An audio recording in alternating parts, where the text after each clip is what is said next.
السلام علیکم ورحمۃ اللہ وبرکاتہ۔ اعوذ باللہ من الشیطان الرجیم، بسم اللہ الرحمن الرحیم۔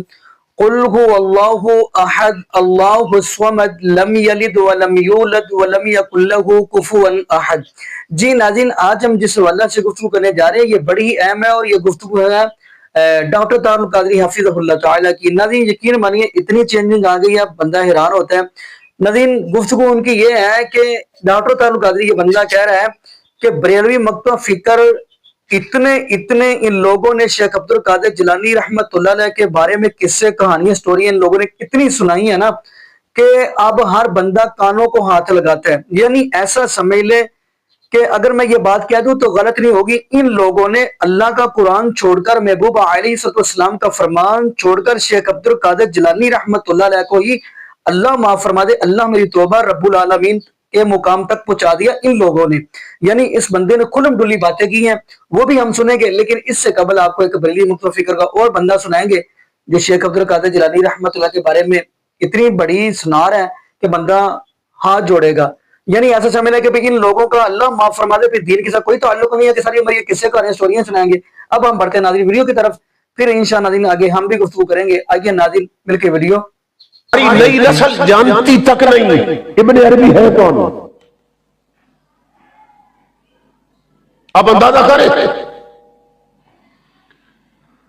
میں تعارف کروانے لگا ہوں یہ کون ہے۔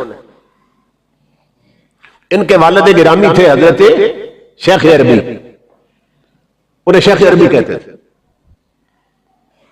تو ان کی نا اولاد نہیں تھی، تو وہ حضور غوث اعظم کا زمانہ تھا، تو وہ اولاد کی دعا کرانے کے لیے بغداد شریف گئے حضور غوث پاک کے پاس۔ حضور غوث اعظم کی بارگاہ میں کیوں گئے؟ کہ اولاد کے لیے دعا کروائے۔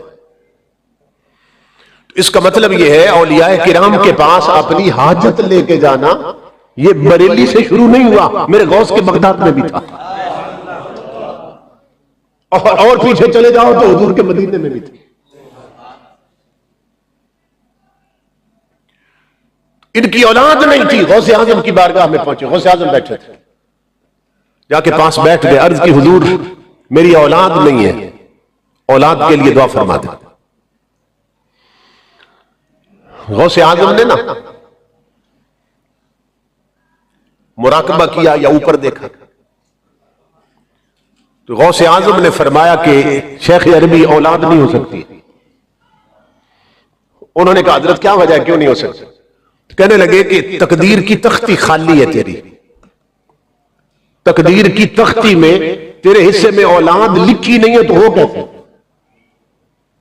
وہاں کچھ لکھا ہو تو ملتا ہے، تو لکھی نہیں ہے اولاد تیری تقدیر میں، اس لیے نہیں ہو سکتی۔ یہ بندے سمجھدار تھے نا، اور قریب ہو گئے غوث اعظم، اپنے ہاتھ قدموں پہ رکھے اور عرض کی حضور اگر وہاں لکھی ہوتی تو پھر یہاں آنے کی ضرورت کیا تھی؟ پھر تو گھر بیٹھے ملتی ہے جو وہاں لکھی ہو۔ آپ کے پاس اس لیے نہیں آیا ہوں، اس لیے آیا ہوں، نہیں لکھی تو لکھوائے نا۔ بس یہ بات کی، غوث اعظم جلال میں آ گئے، فرمایا شیخ عربی اٹھو اور میرے پیچھے بیٹھے اور اپنی پشت جوڑو میری پشت کے ساتھ، پشت لگاؤ۔ وہ اٹھے اور پشت ساتھ لگا دی غوث اعظم۔ غوث اعظم نے جلال اور جذبات میں فرمایا شیخ عربی سنو، اللہ کی عزت کی قسم، اور میری پشت میں ایک ہی بیٹا رہ گیا تھا، جا تجھے عطا کر دیا۔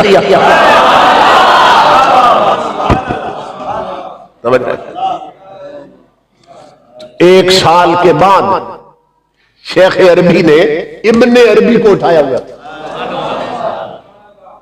یہ جن گھڑ کے کرامتیں سناتے ہیں، جن کا کسی کتاب میں نہ کوئی وجود نہ اصل، اور اتنی بے اصل باتیں کرتے ہیں مزہ کا خیز، جو نہ عقل کو قبول ہے نہ نقل کو قبول ہے، نہ کسی نے ان کو روایت کیا، ایسی باتیں کرتے ہیں۔ میں کبھی کبھی خود سنتا ہوں، میں اب ان کا ذکر نہیں کر سکتا، بڑی مزہ کا خیز۔ جب اس قسم کی من گھڑت جھوٹی بے بنیاد بے اصل کرامتیں بنا کے آپ سنائیں گے، اور حضور غوث پاک کی طرف منسوب کریں گے، خواجہ غریب نواز کی طرف منسوب کریں گے، اور دیگر اولیاء کبار کی طرف منسوب کریں گے، تو انہیں سن سن کر لوگوں کا اصل کرامت سے بھی اعتقاد اٹھ جائے گا، وہ سمجھے گا یہ سب جھوٹ ہے۔ یہ ہو رہا ہے اس وقت، اور تنقید کرنے والے، اعتراض کرنے والے کو یہ بنیاد بنتی۔ اولیاء اور صوفیاء کا عقیدہ رکھتے ہیں، ان کو مانتے ہیں، ان سے عقیدت رکھتے ہیں، ان کے ایام مناتے ہیں۔ ہم نے اپنی زندگی میں نقلی چیزیں اپنا لی ہیں، نقل، فیک چیزیں، تو نتیجہ یہ ہوتا ہے کہ مخالف جو انکار کرتا ہے، اعتراض کرتا ہے، وہ پے در پے حملے کرتا ہے نقل پر، نقلی چیز پر، اور اتنے حملے کرتا ہے کہ نوجوان نسلوں اور لوگوں کا نقلی چیز پر تنقید اور اعتراض سن سن کر اصل سے بھی اعتقاد اٹھ جاتا ہے۔ یعنی جو لوگ اولیاء کے نمائندہ بن گئے، صوفیاء اولیاء کا لباس پہن لیا ہے، گدیوں پر بیٹھتے ہیں، پیری مریدی کرتے ہیں، مشائخیت کا طریقہ اپنایا ہوا ہے، اور لوگ ان کو مشائخ سمجھتے ہیں۔ جب لوگ بچے قریب ہو کر ان کے اعمال و احوال کو دیکھتے ہیں، نگاہ ان کی دنیا پر ہے، نگاہ مرید بنانے پر ہے، مال بٹورنے پر ہے، عمل میں نقص ہے، اخلاق ہے نہیں، علم نہیں ہے، تو جب ان کے عمل کو اور ان کے حالات کو دیکھتے ہیں، وہ دیکھتے تو کئی لوگ سمجھتے ہیں کہ جیسے یہ مشائخ ہیں جس طرح کے، تو پہلے جن کے نام سنے ہوئے وہ بھی اسی طرح کے مشائخ ہوتے ہوں گے۔ نقل کو دیکھ کر اصل کا اعتبار، بولیے، اٹھ جاتا ہے۔ لوگ یہ کر رہے ہیں، اولیاء کرام بڑے بڑے عظیم ہستیوں کو گالی گلوچ بھی دے رہے ہیں، نام لے کر اکابر اولیاء کو تنقید بھی کر رہے ہیں، اعتراض بھی کر رہے ہیں۔ وہ تنقید اور اعتراض کا سبب بہت زیادہ ہم لوگ خود بنے، ہماری جہالت۔ ہم نے دین کو، طریقت کو، روحانیت کو، تصوف کو، اولیاء صوفیاء کے سلاسل کو اپنا دھندا بنا لیا ہے، کاروبار اور تجارت بنا لیا ہے۔ ہم نے چونکہ مال کمانے کا ذریعہ بنا لیا ہے، ہمارے اندر حیا ختم ہو گئی ہے۔ ہمیں یہ احساس نہیں رہا کہ ہمارے اس طرز عمل سے ان ہستیوں کے تقدس کو کتنا نقصان پہنچے گا۔ لہذا لوگ جب ہمیں دیکھتے ہیں کہ ہم نمائندہ ہیں اولیاء کے، صوفیاء کے، مشائخ کے، ہمیں دیکھ کر اصل سے اعتقاد اٹھ جاتا ہے۔ یہ اسی طرح ہے جیسے کوئی مسلمانوں کا حال دیکھے اور اسلام پر اعتقاد اٹھ جائے۔ تو مسلمان اور اسلام میں فرق ہے۔ کوئی امت مسلمہ کے جو حالات ہیں اور مسلمانوں کے جو اخلاقی حالات اور عمل کے حالات اور علم کے حالات، انسانی حالات، اگر مسلمانوں کے حالات دیکھے تو اس سے تعین کرنا ہو کہ اسلام کو مانو نہ یا مانو۔ ایک شخص نے اسلام قبول کیا تھا، اسلام کو پڑھ کر چند سالوں کے بعد اس نے اسلام چھوڑ دیا۔ اس سے پوچھا گیا کہ تم مسلمان ہو گئے تو اسلام کیوں چھوڑا؟ اس نے کہا میں نے اسلام کو پڑھ کر قبول کیا تھا اور مسلمانوں کو دیکھ کر پلٹ کے واپس جا رہا ہوں، وہ پچھلا مذہب ہی ٹھیک تھا۔ یعنی اسلام کو پڑھ کر مسلمان ہوا تھا اور مسلمانوں کو دیکھ کر، بولیے، پھر غیر مسلم ہو رہا ہوں۔ یہ صورتحال روحانیت میں، طریقت میں اور مشائخیت میں ہو گئی۔ خطیب تقریر کرنے جاتے ہیں، چونکہ انہوں نے پیسہ لینا ہے تو گھڑ گھڑ کے کرامتیں سناتے ہیں جن کا کسی کتاب میں نہ کوئی وجود نہ اصل، اور اتنی بے اصل باتیں کرتے ہیں مذاق خیز، جو نہ عقل کو قبول ہے نہ نقل کو قبول ہے، نہ کسی نے ان کو روایت کیا، نہ کسی عالم کے ہاں وہ مقبول۔ ایسی باتیں کرتے ہیں، میں کبھی کبھی خود سنتا ہوں، میں اب ان کا ذکر نہیں کر سکتا، بڑی مذاق خیز۔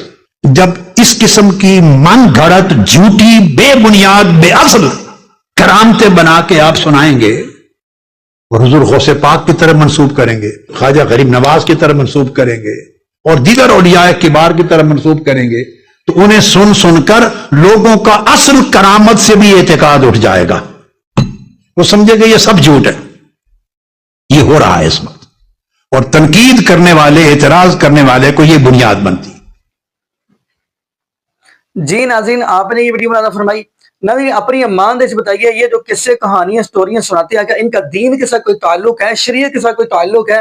ناظرین جب اللہ رب العالمین نے ہمیں اپنا قرآن دے دیا، محبوب علیہ السلام کا فرمان دے دیا، ہم رب العالمین کا قرآن پڑھیں اور عوام الناس کو بھی رب العالمین کا قرآن سنائیں، محبوب علیہ السلام کا فرمان پڑھیں اور عوام الناس تک بھی محبوب علیہ السلام کا فرمان پہنچائیں، تو یقین مانیے یہی سب سے بڑی سعادت کی بات ہے۔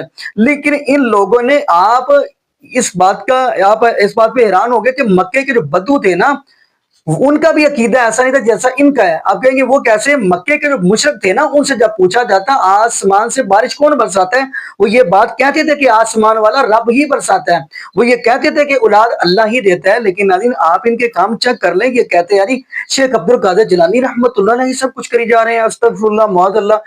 یہاں تک یہ لوگ کہتے ہیں جی شیخ عبد القادر جیلانی رحمۃ اللہ علیہ جو کہیں گے اللہ میری توبہ، اللہ میری توبہ، اللہ میری توبہ، اللہ رب العالمین وہی مانیں گے۔ استغفر اللہ معاذ اللہ۔ ناظرین کیا یہ کھلم ڈلنا شرک نہیں ہے؟ استغفر اللہ۔ اور یہاں پہ قرآن پاک نے بڑی پیاری بات کہی ہے، فرمایا وَإِنَّ الشِّرْكَ لَظُلْمٌ عَظِيمٌ، شرک بہت بڑا ظلم ہے۔ جن لوگوں نے اللہ کو چھوڑ کر شیخ عبد القادر جیلانی رحمۃ اللہ علیہ کو ہی سب کچھ مان لیا، رب کی عدالت میں کیا جواب دیں گے؟ لیکن شیخ عبد القادر جیلانی رحمۃ اللہ علیہ میں یہ بات کہہ دوں، اللہ کے ولی ہیں، لیکن قیامت والے دن تمام اللہ کے ولیوں بزرگوں سے پوچھا جائے گا، سورۃ الفاتر کا مطالعہ کریں، پوچھا جائے گا کہ ان لوگوں کو آپ نے کہا تھا کہ ہماری قبروں مزاروں درباروں کے اوپر اگر پوجا پاٹ کریں، ہمارے درباروں مزاروں کے اوپر اگر پنگڑے ڈالیں، لڈیاں پائیں اور مجاور بن کر ہماری قبروں کے اوپر بیٹھیں، یہ سوال ہوگا۔ قرآن کہہ رہا ہے وَيَكْفُرُونَ بِشِرْكِكُمْ وَلَا يُنَبِّئُكَ مِثْلُ خَبِيرٍ، اس دن سارے کے سارے اللہ کے ولی انکار کر دیں گے، اور جو قبروں کے پجاری ہیں یہ پھر رب العالمین کو کیا جواب دیں گے؟ میں یہاں پہ ایک بات کرتا چلوں آپ کو، بلکہ قرآن پاک کی آیت ہے ان الذین کذبوا بآیاتنا، فرمایا یہ قرآن پاک کی آیت، اللہ رب العالمین فرماتے ہیں کہ بے شک وہ لوگ جنہوں نے ہماری آیتوں کو جھٹلا دیا، آگے فرمایا جب ان کو نار کے اندر یعنی آگ کے اندر پھینکا جائے گا تو کیا فرمایا؟ جب آگ کے اندر پھینکا جائے گا ان کی چمڑی ادھرے گی، وجلودہم، ان کی چمڑی ادھر جائے گی، تو فرمایا پھر فرمایا بدلناہم جلودا، دوبارہ پھر چمڑی چڑھائی جائے گی۔ اس کا مطلب یہاں پہ ایک نقطہ ملتا ہے، قیمتی پوائنٹ ملتا ہے، اس کا مطلب یہ ہے کہ چمڑی جو ہے نا، چمڑی کو ہی تکلیف ہوتی ہے، اللہ فرماتے دوبارہ پھر چمڑی چڑھائیں گے۔ ناظرین یقین مانیے اس دن مجرم کھڑے ہوں گے، اللہ رب العالمین کی حدود کو پامال کرنے والے کھڑے ہوں گے، فَتَرَ الْمُجْرِمِينَ، اس دن مجرم کھڑے ہوں گے، مِمَّا يَقُولُونَ يَا وَيْلَتَنَا مَا لِهَذَا الْكِتَابِ، اس دن یہ کیا کہیں گے؟ ہائے مر گئے، افسوس، کاش یہ کیا بن گیا ہمارے ہاتھ میں، آج وہ ہمارا نامہ اعمال پکڑا دیا گیا، ہماری ہاتھ میں وہ چٹھی وہ رجسٹر پکڑا دیا گیا جس کے اندر لا یغادر صغیرۃ ولا کبیرہ، نہ ہماری چھوٹی غلطی چھوڑی ہے نہ بڑی غلطی چھوڑی ہے۔ ناظرین یقین مانیے یہ آج کی جو گفتگو میں بڑے ہی دکھ کے ساتھ کر رہا ہوں، کیونکہ رمضان مبارک کا مہینہ، میری یہ دعا ہے کہ اللہ پاک ان لوگوں کو بھی عوام الناس کے سامنے رب العالمین کا قرآن بیان کرنے کی توفیق عطا فرما دے، اور محبوب علیہ السلام کا فرمان بیان کرنے کی توفیق عطا فرما دے۔ باقی ناظرین یہاں پہ ہم دعا کرتے ہیں اللہ پاک ہمیں عقیدہ توحید نصیب فرمائے، اور اللہ پاک ہمیں محبوب علیہ السلام کی شریعت کے مطابق زندگی گزارنے کی توفیق دے، اور اللہ پاک ہمیں 5 وقت کا پکا سچا نمازی بنائے، اور جتنے بھی بے اولاد جوڑے ہیں اللہ پاک سب کو نیک نورینہ، صحت تندرستی والی، ایمان والی، لمبی زندگی والی اولاد عطا فرما دے۔ جزاکم اللہ خیرہ، احسن جزا۔ السلام علیکم ورحمۃ اللہ وبرکاتہ۔